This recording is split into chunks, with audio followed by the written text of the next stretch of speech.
Stonehenge stands in the rolling plains of Salisbury, a circle of silent stones that has defied time, logic, and the limits of human imagination. It is a monument that seems to breathe with the earth itself, where every sunrise and sunset still whispers echoes of the ancient world. For thousands of years it has drawn kings, scholars, mystics, and dreamers, each trying to answer the same question: why was it built, and by whom? At first glance, the stones seem like simple blocks of weathered rock, but when you step closer, the air changes. There's a stillness there, an almost electric awareness that tells you this place is not ordinary. The megaliths rise out of the ground like sentinels guarding forgotten knowledge. Each stone is scarred by centuries of wind and rain, yet they stand as if untouched by time, aligned with a precision that continues to astonish even the most skeptical minds. Archaeologists have measured and mapped every inch of Stonehenge, tracing the alignment of the stones with the movements of the sun and the moon. The most striking feature is its connection to the summer solstice. On that day, when the first light of dawn touches the horizon, it travels in a perfect line through the heelstone and directly into the heart of the monument. It's as if the builders were saying, "We understand the heavens, we are part of the universe's rhythm." This is no random pile of stones. It's a message written in geometry and sunlight. The question of how such massive stones were moved remains one of the most intriguing mysteries of human history. The largest of them, called sarsens, weigh up to 25 tons. Some were dragged from quarries over 20 miles away, while others, smaller yet equally mysterious, came from the Preseli Hills in Wales, nearly 150 miles distant. Without wheels, cranes, or modern tools, how did prehistoric people accomplish this feat? Some theories suggest the use of wooden rollers and sledges. Others talk about waterways and rafts.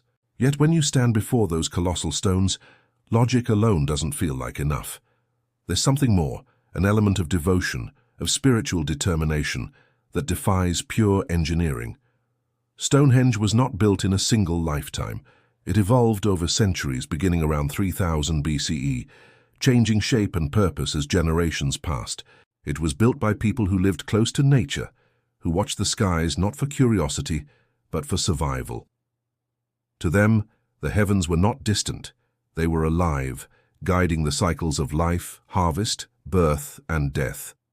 Building such a monument required a unity of belief so strong that it transcended individual life.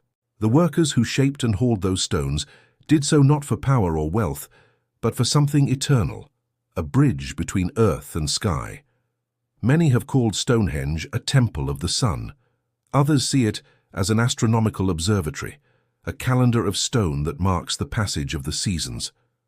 There are even those who believe it was a site for healing, where ancient people sought restoration of body and soul. Bones found in the area show signs of illness and injury, suggesting that pilgrims may have journeyed great distances seeking cures under these sacred stones. And yet each theory feels incomplete, like a single verse of a forgotten song. Perhaps that is the true power of Stonehenge. It resists final answers. It forces us to confront our own limitations, to realize that there are truths too deep for science alone to explain. Every generation projects its own desires onto it. For the Victorians, it was a druidic temple. For modern researchers, a prehistoric computer of the heavens. For spiritual seekers, it is still a gateway to the divine. But maybe, just maybe, it was all of these things and more. Imagine for a moment what it must have been like to witness the first sunrise through those stones thousands of years ago. The air crisp, the horizon glowing, the light threading perfectly through the circle. For those people, that moment was not symbolic. It was sacred. It was proof that they were aligned with the universe, that their world had meaning and order. Stonehenge was not just architecture, it was a prayer in stone, a statement that humanity could reach for the cosmos and be heard. Over time, the site fell into ruin. Some stones collapsed, others were stolen or buried. Yet its spirit endured. Even in decay, Stonehenge continued to speak. Medieval monks called it the work of giants. Legends claimed that Merlin himself had transported the stones from Ireland using magic.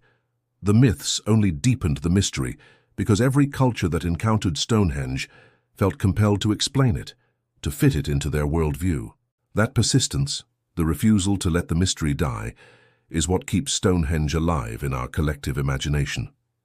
Modern technology has offered new insights. Ground-penetrating radar and digital mapping have revealed that Stonehenge was not alone, but part of a vast ritual landscape surrounded by burial mounds, processional avenues, and wooden circles. It was the centerpiece of something much larger, a sacred ecosystem where life, death, and the cosmos were intertwined. This was not an isolated monument, but the heart of an ancient spiritual network. And yet, even with all this knowledge, the essence of Stonehenge remains elusive. Science can measure the stones, date the soil, analyze the bones, but it cannot measure belief. It cannot map the feeling of awe that rises when you stand there, beneath the endless sky, knowing that thousands of years ago, someone else stood in that very spot, watching the same sun climb over the horizon. That sense of connection across time, that is the real miracle of Stonehenge. There's something deeply human about our fascination with the place. It reminds us that long before skyscrapers, satellites, and screens, our ancestors already reached for meaning beyond themselves. They too asked questions about purpose, destiny, and eternity. In a world without books or written words, they used stone as their language. Each monolith was a sentence, each alignment a chapter in a cosmic story. Stonehenge is the earliest expression of our shared longing to understand our place in the universe. When you walk among the stones today, you can almost hear that language. It's in the wind that passes through the gaps, in the shadows that stretch and shorten with the sun. It's as if the monument is still alive, breathing with the rhythm of the earth. Tourists may see it as a relic, but those who pause, who listen deeply, often feel something stirring, an echo of ancient purpose that transcends time. In recent decades, scientists have discovered that the site may have been designed not just for the living, but also for the dead. The circle's orientation toward the solstices could symbolize the eternal cycle of light and darkness, life and death, rebirth and decay. The nearby River Avon might have represented the journey between worlds, with processions leading from the wooden structures of the living to the stone sanctuaries of the ancestors. It's a poetic vision, wood for life, stone for eternity. This blending of science and spirituality reveals something profound about the human spirit. Stonehenge is both a machine of the mind and a monument of the heart. It shows that reason and faith are not enemies, but partners in the quest for meaning. The same hands that measured the stars also offered prayers to them. The same minds that tracked celestial cycles also dreamed of immortality. In those stones, we see ourselves, not as moderns looking back at primitives, but as descendants of seekers who shared our same questions. Every year at the summer solstice, thousands gather once more at Stonehenge. Some come in celebration, others in reverence. As the first rays of dawn pierce the heel stone and flood the circle with golden light, the crowd falls silent. In that instant, ancient and modern worlds merge. Cameras flash, drums beat, and yet somewhere beneath the noise there is still that same timeless hush, the awareness that this moment has been lived for over 4,000 years. Humanity's oldest dialogue with the heavens continues, one sunrise at a time. Stonehenge has survived conquest, weather, and neglect. Empires have risen and fallen around it, but it remains, defying the erosion of both stone and memory. In a way, it has become a mirror for the human condition, our desire to endure, to build something that outlasts our brief lives. It's humbling to realize that the people who built it are gone, their names forgotten, but their vision remains etched into the land. In the end, maybe the purpose of Stonehenge is not to be understood, but to remind us that mystery itself has value. In a world obsessed with answers, Stonehenge invites us to wonder. It asks us to look up at the sky, to feel the weight of time, to recognize that we are part of something vast and ancient. It is a monument not only to the past, but to the eternal questions that still define us.